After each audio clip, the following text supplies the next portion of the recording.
சென்னையில் மழை தூறிக்கொண்டிருந்த ஒரு இரவு.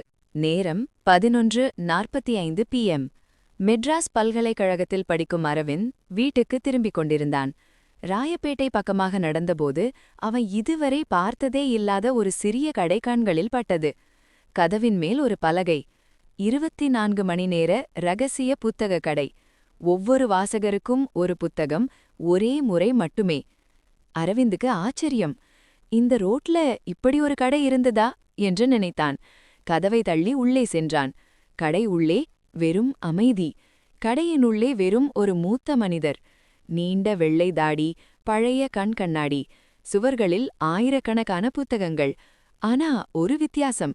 ஒவ்வொரு புத்தகத்திலும் பெயர் இல்லை, ஆசிரியர் இல்லை, வெறும் பழைய கவர்.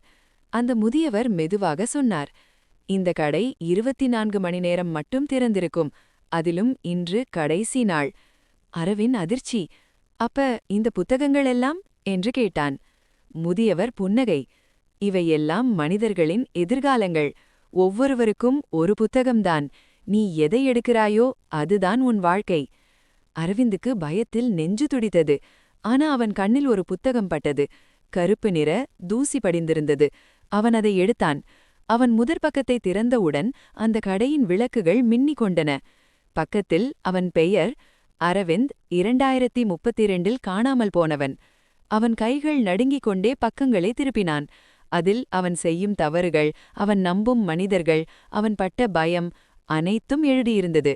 முதியவர் மெதுவாக கேட்டார், நீ இந்த எதிர்காலத்தை ஏற்றுக்கொள்வியா அல்லது புத்தகத்தை திருப்பித் தருவியா? அரவிந்த் நடுங்கிப் போனான். அரவிந்தின் முடிவு. அவன் புத்தகத்தை மூடி சுவாசம் இழுத்தான். என் எதிர்காலத்தை நான் தான் எழுதுவேன், புத்தகம் எழுத வேண்டாம். முதியவர் சிரித்தார். அரவிந்த் கடையிலிருந்து வெளியேற கதவை தள்ளினான்.